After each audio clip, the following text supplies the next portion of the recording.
They believe temptation is silent at first. It does not knock on the door or yell in your face. It creeps in gently until you notice it breathing down your neck while you're alone. That's what happened to me. And so, at past midnight, I found myself knocking on my boss's bedroom door, dressed in nothing but a short silk robe and a heart full of longing. My name is Amber. I am 25, unmarried, and I work as a live-in nanny for a lovely family in Miami. Vanessa, the mother, is nice and caring, perhaps too kind. She treated me like I was her younger sister. Her spouse, Mr. Blake, was much different. Tall, broad shoulders, salt and pepper hair, and a deep voice that made my legs limp any time he said my name. Mr. Blake was more than simply attractive. He had considerable authority, the kind of guy who entered a room and made everyone else feel insignificant. And the way he stared at me occasionally, just a second too long, a little too low, made me realize I wasn't the only one experiencing something hazardous. It all began the night Vanessa embarked on a week-long work trip. The home got too silent and chilly. I was meant to feel responsible, but instead I felt something hot and wild rise up within me. I could not sleep that night. I tossed and twisted in that small robe that I'd never dared to wear before. My room was across the hall from his, and as the minutes passed, my heart rate increased. Was it crazy? Probably, but I didn't care any longer. I needed him. So I tiptoed down the hall. The home was dark and quiet. Only the gentle hum of the refrigerator below shattered the stillness. I stood in front of his door. My fingertips trembled. My breath caught. My nipples felt firm under the silk pushing against the cloth as I raised my hand, and I knocked, only once. Lightly. I almost wished he wouldn't hear, but he did. The door cracked open and he stood there, shirtless, sleepy-eyed, and totally stunning. "Amber," he whispered, his voice low and hoarse. "Is everything okay?" I swallowed hard. My cheeks burned, my thighs squeezed together. I couldn't sleep, I confessed. "Can I come inside?" He paused for a minute. His gaze fell to my robe, my bare legs, the curvature of my hip. His jaw tensed, but he moved aside. I stepped inside. The room smelled like him wood spice and something manly that I couldn't identify. He closed the door behind me. "What's wrong?" he inquired. I turned to face him, my heart hammered. "I'm not sure how to express this," I said gently. "But I had been thinking about you for weeks." His eyes clouded. He made a hesitant step towards me. "Amber, you know this is incorrect. I understand," I whispered. "But I don't care." He was just inches away now. I could feel the heat radiating from his body. His chest raised and sank gradually. I saw as his gaze slid to my lips, then down. "Do you want it?" he inquired, his voice barely audible. "Yes." He kissed me, not lightly, not slowly. It was fire, raw, profound yearning spilled from his lips into mine. His hands seized my waist, forcing me into him, and I gasped as I felt his hardness press against his shorts. I groaned into his lips, my fingers sinking into his back as he easily lifted and carried me to bed. As I laid back, the robe slipped open, and his gaze swept over my whole body. He kissed down my neck, chest, and lowered his tongue on fire as his hands probed every part of me I'd fantasized about him touching.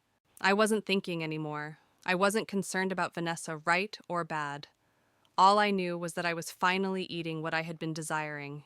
He gave it to me all night long, over and over. He made me feel feelings I had never experienced before. The way he stroked me, spoke in my ear, and held me after was more than simply a night. It was a door opening that none of us could ever shut. I awoke in his bed, tangled in his covers, with his arms snugly wrapped around me. That was the night it all started, and it would not end there. We could not stop. Thank you to all of our fantastic Ella Infidelity Stories subscribers. You are the reason we continue to tell these profound, dramatic, and hot tales. If this is your first visit, don't forget to subscribe and join our expanding community. We have a lot more to share with you. I awoke with my head on his chest, feeling the gentle rise and fall of his breathing underneath me. The blankets were entangled around our legs. My robe was on the floor, and he kept his arm around me as if he didn't want to let go. For a time, I closed my eyes and pretended to be his. I felt like I belonged in his arms, bed, and life. But reality came in like a cold wind. This was Vanessa's spouse, my boss, a guy I wasn't meant to touch, much alone taste like I did last night. Still, I had no regrets. Not a bit. His fingers slid gently up my back. "You okay?" he inquired in a low, drowsy voice that made my stomach quiver. I gazed up at him and bit my lip. Better than okay. He grinned. Oh God, the grin. It made my heart skip.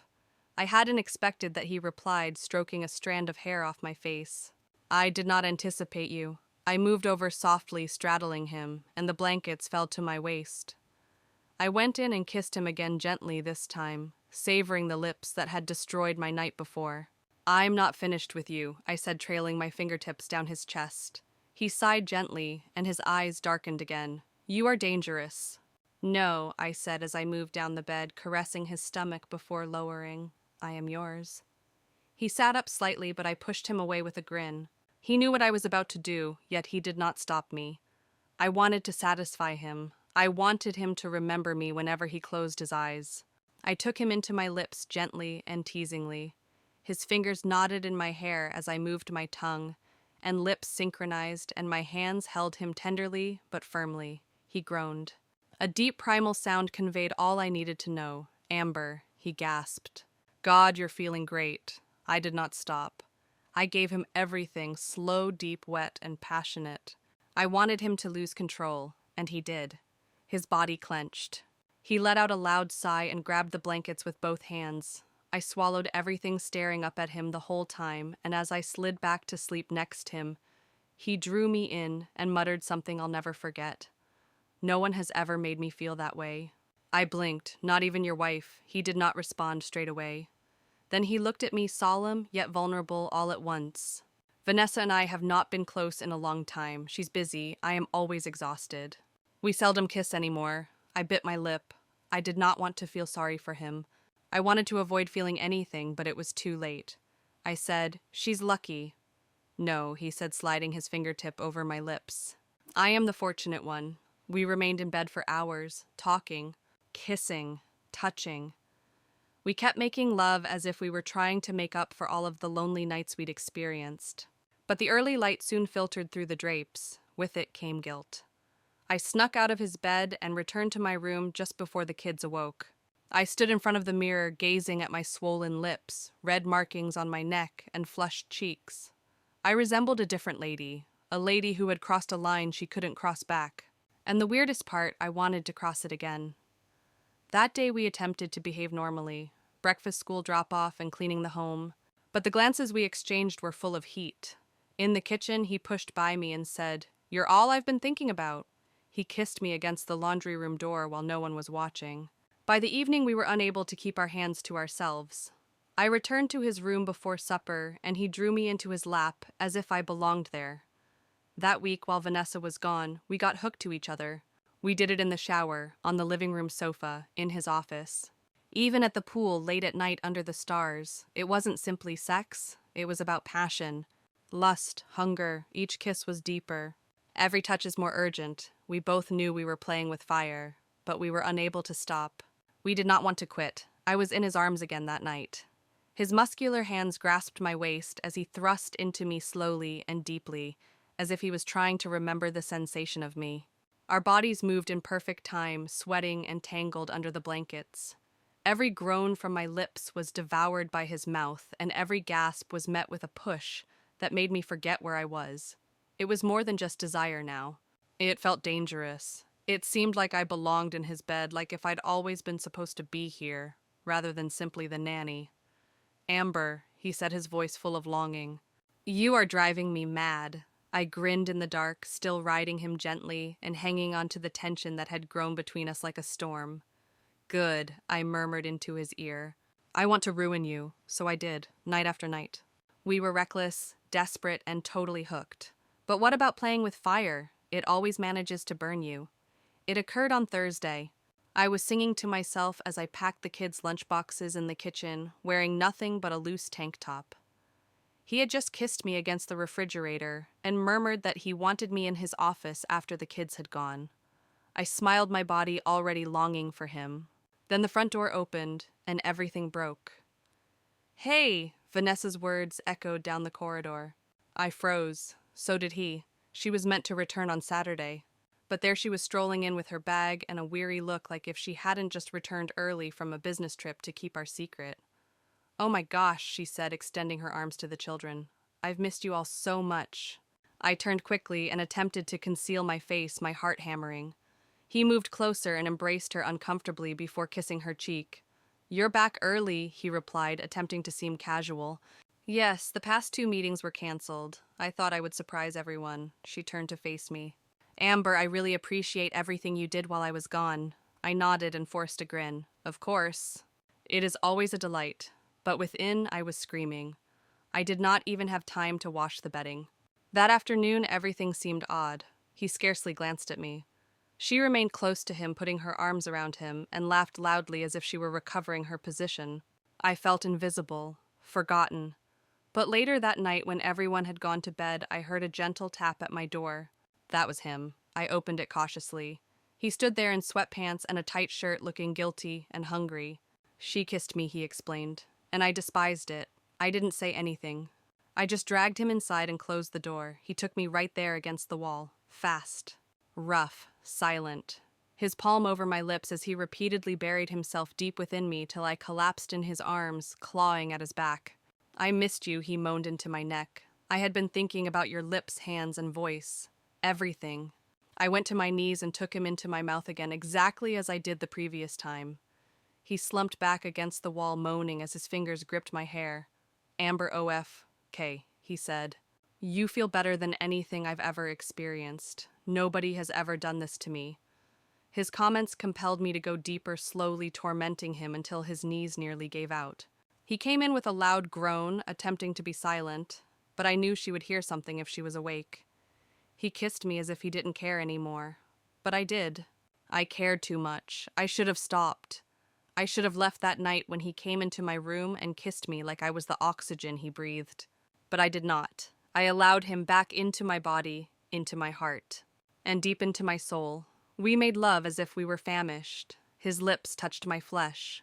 My legs curled around his waist. My moans were hidden in his chest. After that, we laid in quiet, just listening to each other's breath. "I am falling for you," he muttered, "and I'm not sure how to quit." I blinked in the dark, unsure what to say, but I felt it too. And maybe that's what made us sloppy, because the next day everything went apart. It began with a phone left on the kitchen counter, his phone. He was upstairs with the children. I was doing dishes. Vanessa, his wife, had planned to go out for breakfast with a friend. But she returned early. I did not hear her at first. She stepped in gently. Her shoes clicked lightly on the oak floorboards. She halted as she saw the phone vibrating on the counter. She took it up out of curiosity. I turned in time to see her face grow pale. She was reading a message to me. "Last night was everything. I can still taste you in my tongue. I want more." Her fingers curled around the phone. Her gaze eventually shifted to mine. Silence. Then, "What the heck is this?" I froze as the dish in my fingers slipped and shattered into the sink. "I am Vanessa." But she was already striding up the stairs, phone in hand, wrath emblazoned over her face. I followed her in terror, my heart thumping in my chest. She stormed into their bedroom, where he was helping the kids change.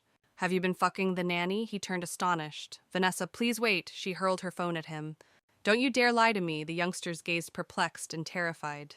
"Get out!" she yelled, pointing at me.